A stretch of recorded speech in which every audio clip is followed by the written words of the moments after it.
বছর শেষে বিতর্ক বাড়াচ্ছে প্রাথমিকের টেট পরীক্ষা। নজরদারির কড়াকড়ি সত্ত্বেও ফাঁক ফোকর যে ছিল তার প্রমাণ মিলছে সোমবার থেকেই।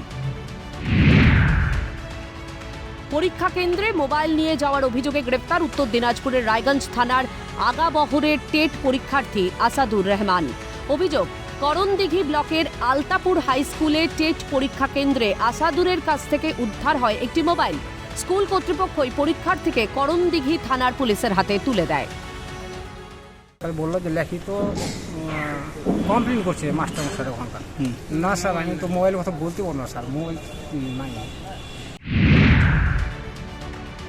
অন্যদিকে মালদায় 2 পান্ডা সহ গ্রেপ্তার ভুয়ো পরীক্ষার্থী। অভিযোগ, মঙ্গলবাড়ি গৌড় মহাবিদ্যালয়ের পরীক্ষা কেন্দ্রে হরিপুর গ্রামের এক যুবতীর হয়ে পরীক্ষা দিতে গিয়েছিলেন বিহারের পূর্ণিয়া জেলার পুষ্পাঞ্জলি কুমারী নামে মহিলা। পরীক্ষা কেন্দ্রে তার আচরণ দেখেই সন্দেহ হয় পরীক্ষকদের।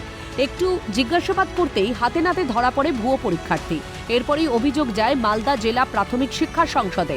চক্রের মাথাকে ধরতে ভুয়ো পরীক্ষার্থীর মোবাইল থেকে ফোন করা হয় আরও 2 সাগরেদকে। রবিবার রাতে মঙ্গলবাড়ি রেল গেটের কাছে আরও 2 অভিযুক্তকে গ্রেপ্তার করে মালদা পুলিশ। এদের মধ্যে 2 জনের বাড়ি হচ্ছে বিহারের পূর্ণিয়া জেলাতে এবং 1 জনের বাড়ি মালদা জেলাতে। এরা কার হয়ে পরীক্ষা দিচ্ছিল তা এখনো অবধি সম্পূর্ণ স্পষ্ট করা হয়নি পুলিশের পক্ষ থেকে। তবে পুলিশ সূত্রের খবর, আরও 2 ধৃতের নাম বিশ্বজিৎ মণ্ডল এবং বিজয় কুমার। সোজা পথে গোল অ্যাচিভ করতে গিয়ে শুধুই মিলেছে বঞ্চনা। তাই কি মরিয়া হয়ে উঠছে যুব সমাজ? মুদ্রার ও পিঠের প্রশ্নের উত্তরটা কি কেউ খুঁজল? নন্দদুলাল সরকার এবং সমক লাহিড়ের রিপোর্ট, ক্যালকাটা নিউজ।